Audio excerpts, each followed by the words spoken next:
धूमेनाव्रियते वह्निर् धूमेन व्रियते वाहेन यथादर्शो मलेन च यथादर्शनेन च यथोल्बेनावृतो गर्भस् यथा उल्बेन आवृतः गर्भः तथा तेनेदमावृतम्। तथा तेन जी इदं। प्रभु जी। हाँ, अनुवाद रिपीट कराइएगा। जी प्रभु जी।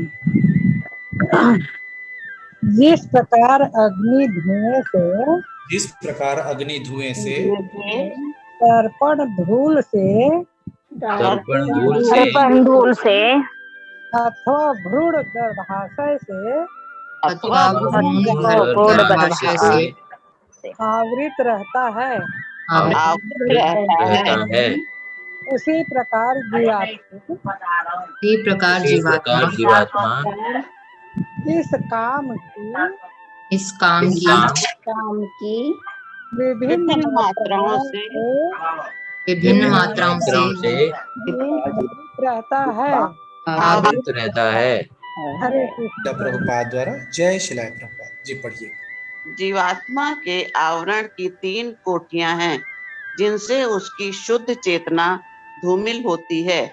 यह आवरण काम ही है, जो विभिन्न स्वरूपों में होता है, यथा अग्नि में धुआं, दर्पण पर धूल तथा भ्रूण पर गर्भाशय।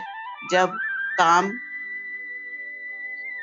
काम की उपमा धूम्र से दी जाती है, तो यह समझना चाहिए कि जीवित स्फुलिंग की अग्नि कुछ कुछ अनुभवगम्य है।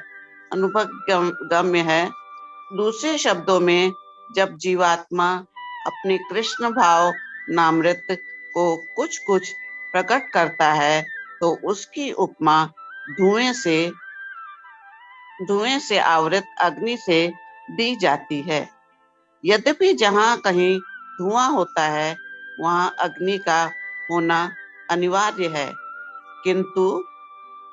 किंतु प्रारंभिक अवस्था में अग्नि की प्रत्यक्ष अभिव्यक्ति नहीं होती। यह अवस्था कृष्ण भावनामृत के शुभारंभ जैसी है।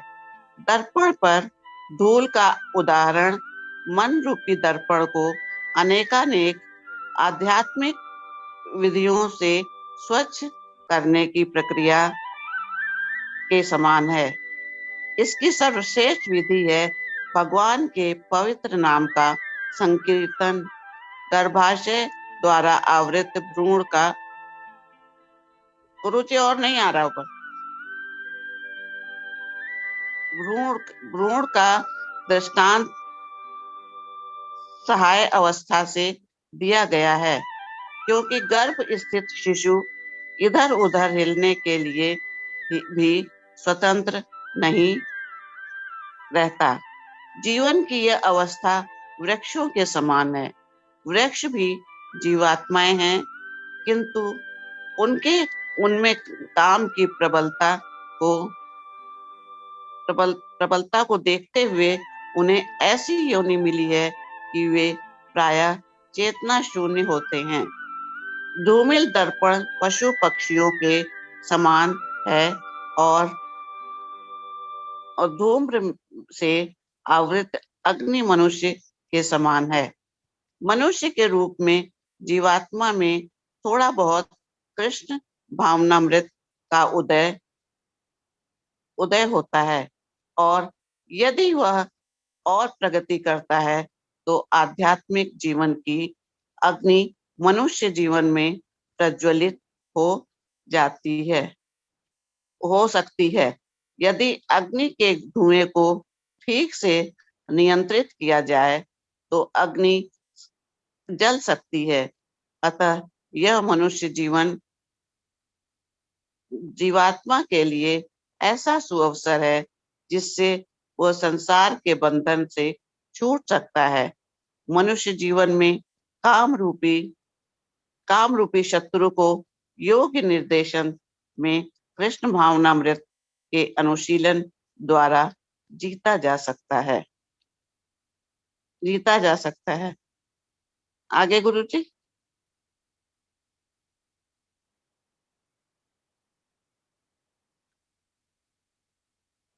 पढ़ लिया गुरुजी। हाँ वहीं तक, हरे कृष्ण हरि बोल। हरि बोल। आगे पढ़ना है। नहीं हो गया माता जी, चिप वो हो गया श्लोक। हाँ अखिलेश प्रभु जी आप कुछ बोलिएगा इस पे। हरे कृष्णा प्रभु जी, आवाज आ रही है मेरी? हाँ बहुत क्लियर है जी।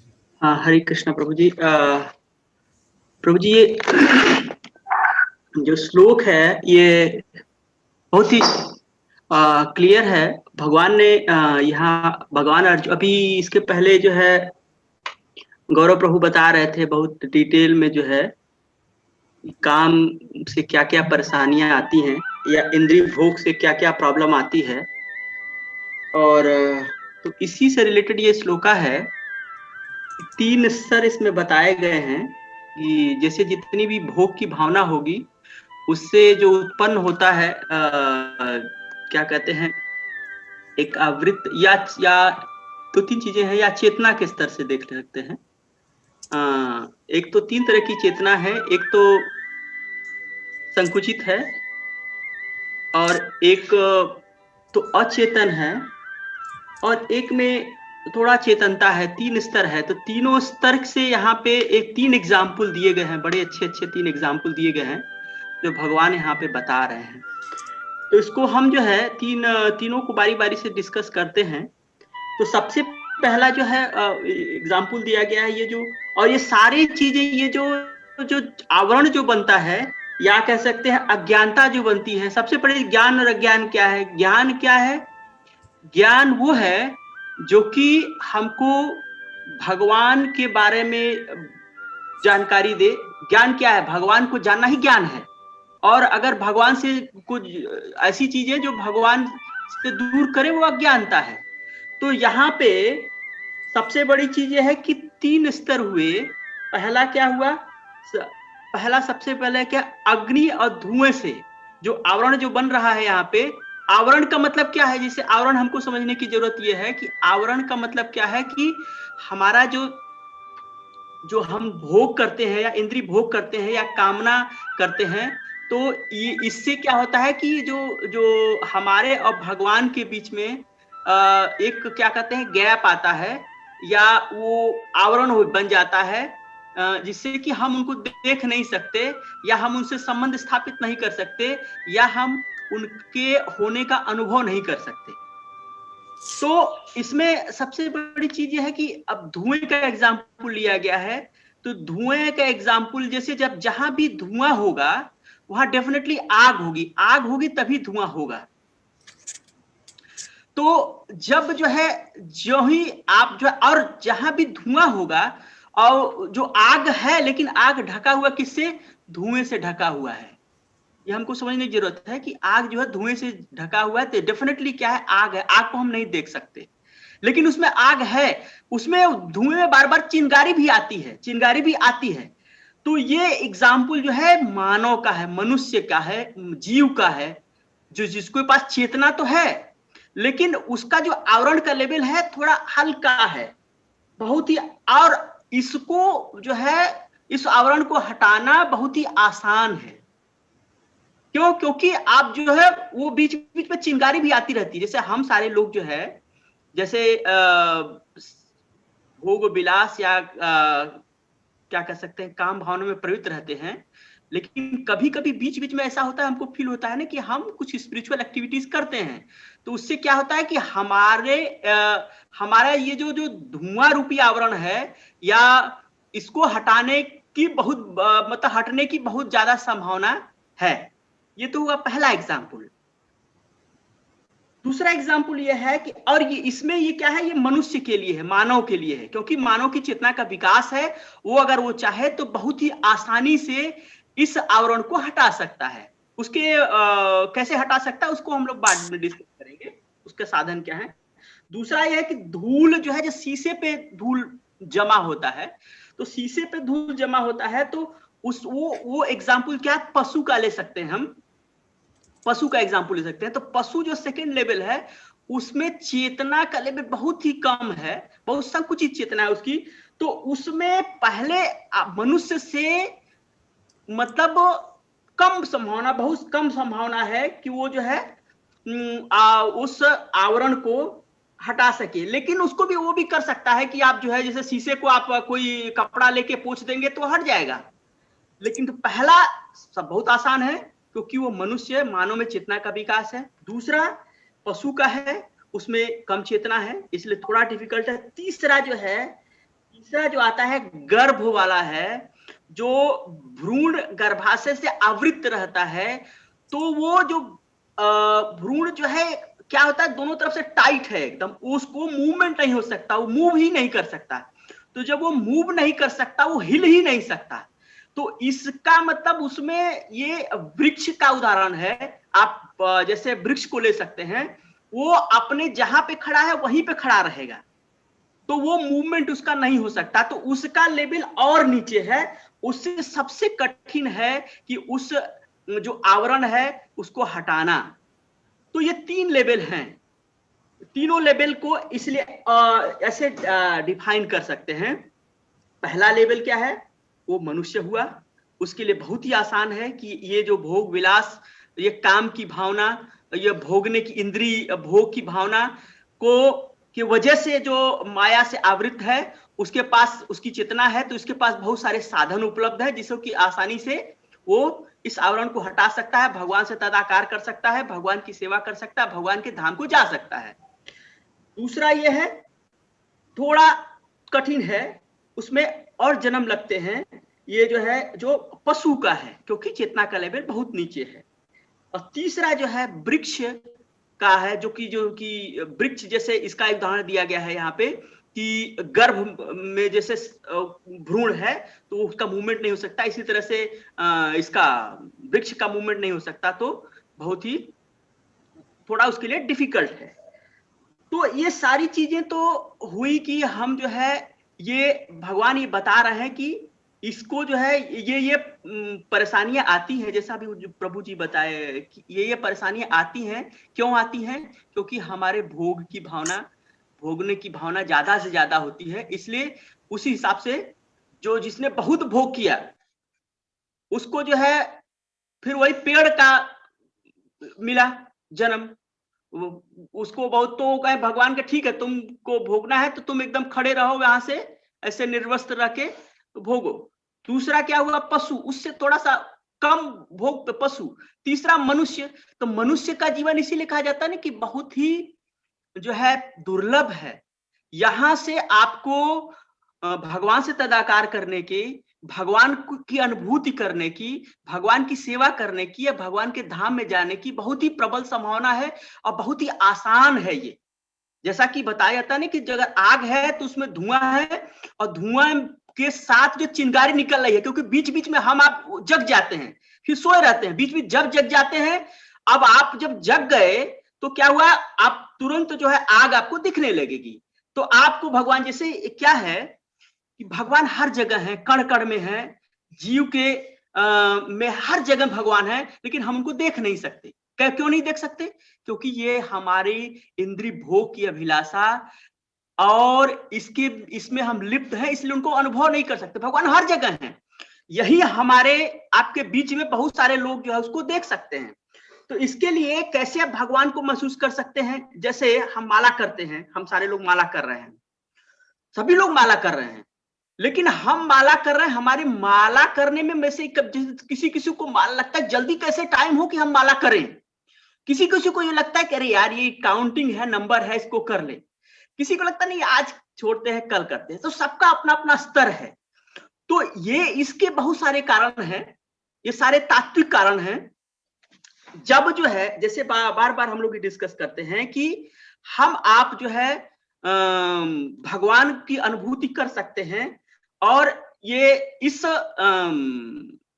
भगवान इन से आवृत हैं, इनसे ढके हुए हैं, इन सारे कलमशों की वजह से ढके हुए हैं। इसके लिए 3 मुख्य चीजें होती हैं जो कि हमको मदद करती हैं। एक तो शास्त्र है, साधु है, गुरु है। ये अगर 3 आप शास्त्र पढ़ सकते हैं, सत्संग कर सकते हैं, मतलब साधु संग कर सकते हैं, या तो आपके पास गुरु हो तो आपको वो तत्व का दर्शन करा सकते हैं। और जब तक आपका कीर्तन है या क्या कर सकते हैं जो आप माला कर सकते हैं वो जागृत नहीं होगा, जागृत का मतलब इंटरेस्ट नहीं आएगा, तब तक आप तो कोई संभावना ही नहीं, आप करते रह जाएंगे जिंदगी भर, कोई मतलब नहीं है उसका। तो इसलिए क्योंकि भाई भगवान खुद बोलते हैं ना कि जहां मैं हूं वहां माया नहीं है, क्योंकि माया मम माया दुरत्य, माया भगवान की शक्ति है, लेकिन जहां भगवान रहेंगे वहां माया नहीं रहेगी। और जब तक माया है तब तक भगवान आपको दिखेंगे नहीं, उनका अनुभव नहीं हो सकता है। क्योंकि एक वो है ना कि कृष्ण है सूर्य सम माया अंधकार, जहां कृष्ण तहां नहीं माया अधिकार। तो कृष्ण क्या है, भगवान सूर्य के समान है कृष्ण, जहां कृष्ण है वहां माया नहीं है, ये तो पक्की बात है।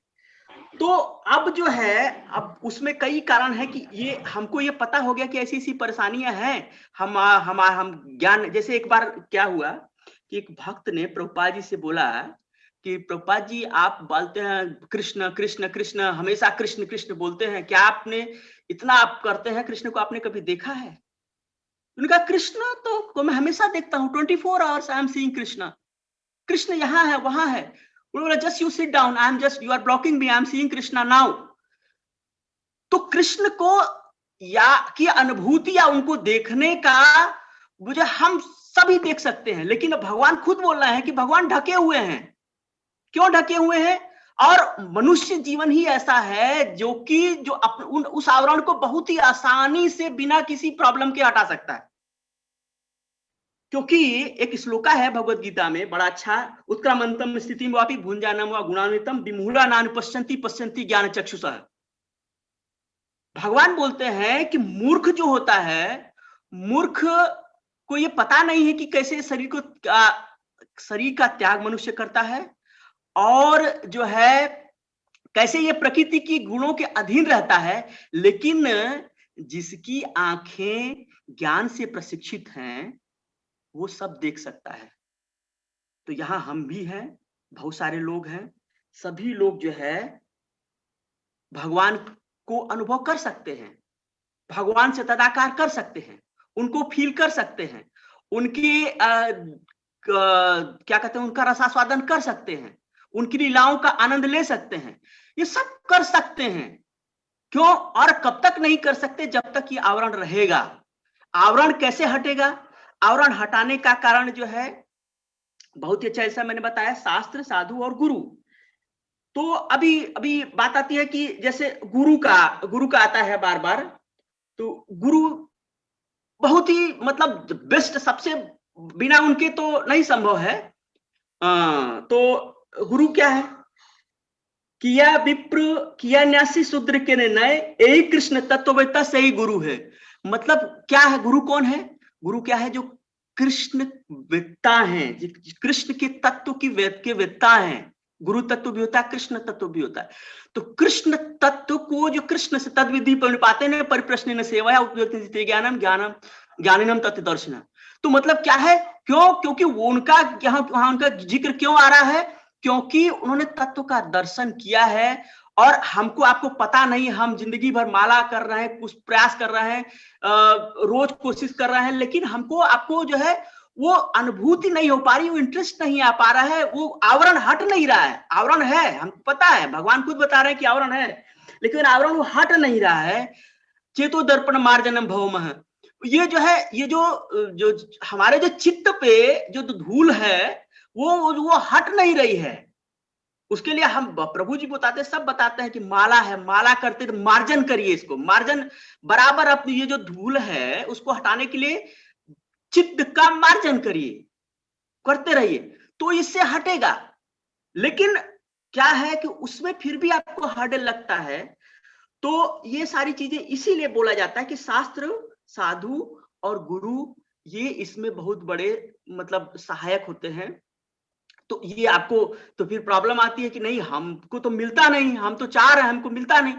तो इसके लिए क्या हो कि जैसे बोलते हैं ना कि आप जो है, हमारे अंदर कमी है, हमारे सबके अंदर कुछ ना कुछ प्रॉब्लम है, इसलिए नहीं ऐसा होता है। तो आप अपने जो कमी है उसको मार्जन करिए, साफ करिए, धूल को साफ करिए, कोशिश करिए, करते रहिए। हो सकता है कि तो ये जो है मतलब हमारे कहने का मतलब हर जगह भगवान है, हर जगह हम हर व्यक्ति उसको महसूस कर सकता है, लेकिन उसके लिए यही है कि हमको जो इंद्रिय भोग की और ये सारी चीजें क्यों उत्पन्न हो रही हैं, भगवान हर श्लोका में हर जगह आप देखेंगे, आप जितने श्लोका अभी तक हम लोग पढ़ रहे हैं सब में यही देख रहे हैं कि आपको हमको जितना ज्यादा इंद्रिय भोग में लिप्त होते जाते हैं उतना हमसे भगवान दूर होते जाते हैं। जितना ज्यादा हम इंद्रिय भोग से लिप्त होंगे उतना जो है भगवान हमसे दूर होंगे। क्यों? क्योंकि भगवान ने खुद बताया कि माया हमारी शक्ति है, मम माया दुरत्यया, बहुत कठिन है। तो आप जितना कोशिश करेंगे नहीं भोगे ये अच्छा वो अच्छा, तो उतना ही भगवान उससे दूर होते जाएंगे। अब भगवान को अगर फील करना है तो ये जो धुआं रूपी जो आवरण है इसको हटाना है, तो चित्त का मार्जन करना होगा। चित्त का मार्जन के लिए सबसे इनिशियल स्टेज पे सबसे अच्छा यही है कि भगवान के नाम का जितना ज्यादा आप सुमिरन करें, उनको फील करने की कोशिश करें, प्रयास करें, फिर आपको हो सकता है आगे कुछ रास्ता मिलेगा, तो इससे चित्त का मार्जन होगा, तब आप फील कर सकते हैं। हरि बोल प्रभु, हरे कृष्णा, धन्यवाद, प्रणाम। हरे कृष्णा, बहुत सुंदर प्रभु जी। विकास प्रभु जी कुछ बोलना चाह रहे हैं? हरे कृष्णा, सभी को प्रणाम। हरे कृष्णा प्रभु जी। काफी अच्छा श्लोक है। भगवान कृष्ण इसमें बहुत अच्छा उदाहरण प्रस्तुत करते हैं। 3 तरह के उन्होंने अलग अलग एग्जाम्पल दिए हैं कि कैसे माया जो है वो प्रभावित करती है। जैसे उन्होंने पहला एग्जाम्पल दिया है कि जो अग्नि है उसका जो प्रथम कार्य है वो है रोशनी प्रदान करना, और उस रोशनी को, उस प्रकाश को ढकने का काम करता है धुआं। तो जो ठीक से प्रकाश निकलना चाहिए वो दिख नहीं पाता। हालांकि धुआं जो है वो इसका अग्नि का ही पार्ट है, उसका उससे जुड़ा हुआ है, इसलिए वो सात्विक इच्छाओं का एक उदाहरण प्रस्तुत करती है। दूसरा जो एग्जाम्पल दिया है प्रभु ने, वो बताया है भगवान श्री कृष्ण ने दर्पण पे धूल के बारे में। तो वो जो है वो तामसिक इच्छाओं, राजसिक इच्छाओं के बारे में उदाहरण प्रस्तुत करते हैं कि किस तरह से दर्पण पे लगा हुआ धूल जो है वो हमें स्पष्ट रूप से देखने में, दुनिया को स्पष्ट रूप से, खुद के बारे में खुद को स्पष्ट रूप से देखने में इसमें रोकती है। और तीसरी जो एग्जाम्पल, तीसरा जो उदाहरण भगवान ने दिया है वो दिया है भ्रूण के बारे में, कि वो गर्भ के अंदर है और वो हमारी एक तरह से तामसिक इच्छाओं को कहीं ना कहीं बताती है। तो इन तीनों से जुड़ी हुई एक छोटी सी कहानी मुझे याद आती है, जो मैंने कभी बहुत वर्षों पूर्व अपनी माँ से सुना था। मेरी माँ कल्याण नाम की एक पत्रिका आती है गीता प्रेस गोरखपुर से, और वो उसका काफी नियमित पठन करती थी, और उन्होंने मुझे एक बार बताया था। तो ये कहानी कुछ इस प्रकार है कि एक बार एक मनुष्य होता है जो प्रतिदिन जंगल में सैर करने जाता है। उसकी आदत बन जाती है कि वो प्रतिदिन जंगल के पास से गुजरता है और उस जंगल में सैर करने जाता है। एक दिन उसकी इच्छा ऐसी होती है कि चलो आज जंगल के बाहर पास में तो मैं सैर करता ही हूँ, चलो आज अंदर की सैर कर ली जाए। तो आज एक दिन ऐसा होता है कि वो जंगल के अंदर सैर करने चला जाता है। थोड़ी सी उसको आनंद की अनुभूति होती है, पर धीरे धीरे दिन ढलने लगता है, सूर्य ढलने लगता है, और कहीं ना कहीं शाम की शुरुआत होने लगती है, सूर्यास्त होने को आता है। तो उसको लगता है कि चलो अभी काफी समय हो गया है, तो यहाँ से अब निकला जाए। तो जैसे ही वो उस जंगल से बाहर निकलने की कोशिश शुरू करता है, तो उसी बीच में बहुत सारे जंगली जानवर उसको चारों तरफ से घेर लेते हैं। तो जंगली जानवरों को देखता है तो थोड़ी सी उसके अंदर ऑब्वियसली बहुत सारे डर बन जाएंगे। उसको डर लग रहा था कि अब मैं क्या करूं। तो उन सब से बचने के लिए वो एक दूसरी दिशा में दौड़ता है। जब वो सामने दौड़ता है तो उस दिशा में सामने कोई एक चुड़ैल खड़ी होती है जो उसको गले लगाने के लिए तैयार है। तो उस चुड़ैल को देख के वो और डर जाता है कि अब क्या करूं। तब वो तीसरी दिशा में दौड़ने लगता है, और जिस तीसरी दिशा में वो दौड़ता है, दौड़ते दौड़ते वो एक ऐसे खाई के पास पहुंच जाता है जहां से कि वो बस गिरने वाला होता है, और वो खाई में कहीं ना कहीं लटक जाता है। अब जब वो खाई में लटकता है तो सामने दूर कहीं उसको एक सांप लटका हुआ दिखाई पड़ता है जो उसको अब आके डंक मारने वाला है।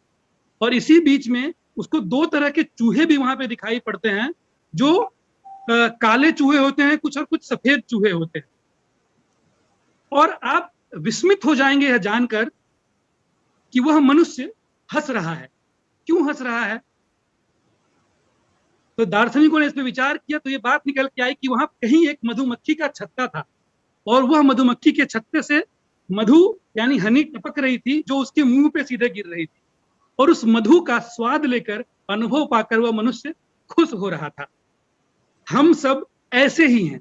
और ये कहानी यही प्रस्तुत करती है कि किस तरह ये जंगल जो है ये इस संसार के जैसा है। हम इस संसार में हैं और ये जंगल ऐसे ही माया रूपी जंगल है। ये जो जानवर हैं ये बीमारियों का एक तरह से प्रतिनिधित्व करते हैं, जो हमारे जीवन में अलग अलग प्रकार की बीमारियां आती हैं, हम उससे बचते रहते हैं, कभी वो हमें जकड़ लेती है, कभी हम बचते हैं। और ये जो चुड़ैल है वो कहीं ना कहीं हमें उस मृत्यु के जैसी है, या हमें वो गले लगाने के लिए तैयार बैठी है और हम उससे बचते रहते हैं। और जो सांप है वो काल के जैसा है, वो हमारे ऊपर है। लेकिन इन सबको जानते हुए भी, और ये काले चूहे और सफेद चूहे जो हैं ये दिन और रात का प्रतिनिधित्व कर रहे हैं, जो कहीं ना कहीं हमारी उम्र को, हमारी जिंदगी को कम करते जा रहे हैं। लेकिन इन सब के बावजूद उस हनी, उस मध्य, उस माया के प्रभाव में हम उस क्षण खुश होते हैं, और उस क्षण इतने खुश होते हैं कि हम उस होने वाले, उस विपत्ति, आने वाली विपत्ति, उस काल को पहचान नहीं पाते। तो यह कहानी जो है यही बताती है कि किस तरह माया हमारे ऊपर प्रभाव डालती है, हमारी इच्छाओं को के ऊपर पूरा नियंत्रण होता है उसका। और वह उसी प्रकार है जैसे कि धुआं आग के ऊपर और धूल दर्पण के ऊपर, और जिस तरह से गर्भस्थ शिशु अपने अंदर ही उसको पूरा जीवन समझ बैठता है। तो यह कहानी के माध्यम से मैं आप सबको इस श्लोक के बारे में थोड़ा बताना चाहता था। वो कहानी मुझे याद आई तो मैंने इन दोनों को एक साथ एकत्रित करके आपको प्रस्तुत किया। हरि बोल प्रभु जी, बस इतना ही कहना। बहुत सुंदर, बहुत सुंदर है ना। यथार्थ को विकास प्रभु ने यथार्थ को बताया। तो हम लोग बस मैं 2 लाइन 3 लाइन बोल के इस श्लोक को वो करता हूँ। बिल्कुल लाइव एग्जाम्पल आपको दे रहा हूँ मैं। आप प्रभु जो लोग बहुत तत्व की बातें बताए, मैं बहुत सिंपल आपको 2 बातें बताता हूँ। पैसा कहाँ रखते हैं? तिजोरी में, बैंक में, तिजोरी में। बैंक में मतलब लॉकर में रख सकते हैं, नहीं तो अपने घर के अलमारी में रख सकते हैं। लेकिन बाहर जाते हैं तो जेब में भी रख के जाते हैं। जेब में लेके जाना पड़ेगा। तो मतलब ये है कि पैसे को 3 जगह हम लोग संभाल के रखते हैं। या तो अपने जेब में, पर्स में रखते हैं, या फिर अलमारी में रखते हैं, और तीसरा कहाँ रखते हैं? बैंक लॉकर में। मतलब बहुत ज्यादा हो गया तो बैंक लॉकर में, नहीं तो उससे स्थिति अच्छी है फिर घर के तनख्वाह मिला तो वो, और रूटीन के खर्च के लिए जेब में। हमारी आत्मा भी काम से ढकी हुई है। तो ये हुआ। तो हमारा चित्त जो है वो क्या है? अज्ञानता रूपी धूल से क्या हुआ है? हमेशा आवरण से ढका हुआ है। और हमारी अज्ञानता क्या है? कि मैं कौन हूँ? शरीर हूँ। और ये संबंध जो कल हम लोग चर्चा कर रहे थे ना, और ये भौतिक जगत क्या है? मेरे भोग के लिए भगवान ने बनाया है। बहुत लोग बोलते हैं ना कि ये सब क्या है? अरे जो मिला है अच्छे से ऐश कर लो, फिर दोबारा मिलेगा कि नहीं मिलेगा। तो ये जो भौतिक जो है उसको वो मेरे भोग के लिए है। और आत्मा का ज्ञान ना होना, ये अज्ञानता है। और दर्पण से धूल हटाते हैं तो अपना चेहरा देख पाते हैं। उसी प्रकार से जब हमारी अज्ञानता को हटाते हैं तो हम अपनी आत्मा को दर्शन कर पाते हैं। वही आत्म साक्षात्कार होता है। और वो क्या होता है? वो 3 स्थिति में जो कि अखिलेश प्रभु ने बताया, साधु संग, शास्त्र संग और गुरु संग। इनके माध्यम से हम लोग आत्म साक्षात्कार में सफल हो पाते हैं। तो देखिए, प्रथम स्तर में जब हम पैसा कहाँ रखें? जेब में। मतलब क्या है? स्वयं के प्रैक्टिस से हरे कृष्ण कृष्ण कृष्ण हरे हरे, राम राम राम हरे। मतलब तुरंत जेब में है, तुरंत खर्चा कर सकते हैं। तो इसी तरीके से वो हमारे हाथ में है, उसके लिए ज्यादा मेहनत करने की जरूरत नहीं है। तो हम क्या कर सकते हैं? रोज सवेरे हरे कृष्ण महामंत्र का जप कर सकते हैं, मंदिर में दान कर सकते हैं, यज्ञ कर सकते हैं, तप कर सकते हैं, ध्यान कर सकते हैं। ये हमारे हाथ में तुरंत करेंगे और जीव क्या हो जाएंगे? हम सब उससे मुक्त हो सकते हैं। तो देखिए, बहुत थोड़े से प्रयास से हम उसमें सफलता प्राप्त कर सकते हैं। लेकिन पैसा जेब में है तो तुरंत खर्चा कर सकते हैं, जो चाहे वो ले सकते हैं। उसी प्रकार से हम जीवात्मा में इस प्रकार के कार्य को करके हम मुक्त कर सकते हैं। लेकिन अलमारी में रखा है तो कैसे निकालेंगे पैसा? तो उसके लिए क्या होना चाहिए? चाबी होना जरूरी है। मतलब अब बिना चाबी के नहीं निकल सकते। तो इसी तरीके से तो ये क्या है? गीता है। ये क्या है? गीता। तो जब हम गीता के माध्यम से अपने कर्म को, अपने ज्ञान को समझ पाते हैं कि मैं कौन हूं। हमको नहीं समझ में आ रहा था, हमको पता ही नहीं था कि हरे कृष्ण महामंत्र करना, हमको पता ही नहीं था कि हम आत्मा है, हमको पता ही नहीं कि कर्म का फल मिलता है, कर्म के फल कितने होते हैं ये भी नहीं मालूम था हमें। जब हम गीता पढ़े तो हमको पता चला। तो ये गीता क्या? चाबी है, जो अंदर जो आत्मा है उसके साक्षात्कार में हमको क्या कर रहा है? और तीसरा बैंक लॉकर में है। मतलब उसके लिए आप कुछ नहीं कर सकते। आपके पास चाबी भी होगा लेकिन बैंक बंद है तो आप कुछ नहीं कर सकते। उसके लिए आपको किसकी जरूरत है? एक दूसरे आदमी की जरूरत है, उस बैंक मैनेजर की जरूरत है। जब वो एक चाबी लगाएगा और घुमाएगा तभी आप उस लॉकर को खोल सकते हैं, तभी पाएंगे। तो ये क्या है? ये है गुरु। ये कौन है? गुरु। आप सब प्रयास कर लें, सब कर लें, तो जब आश्रय में चले जाएंगे और गुरु की कृपा होगी तब उस ज्ञान को, उस आत्म साक्षात्कार को कर पाएंगे। जो 3 स्तर है, उस 3 स्तर को हम इस तरीके से भी समझ सकते हैं। समय का बिल्कुल अभाव है इसलिए मैं इसको यहीं विराम देता हूं। इस पे चर्चा बहुत हो सकती है लेकिन हम लोग इसको भी यहीं विराम देते हैं। केवल ये 3 स्तर मैंने प्रैक्टिकल लाइफ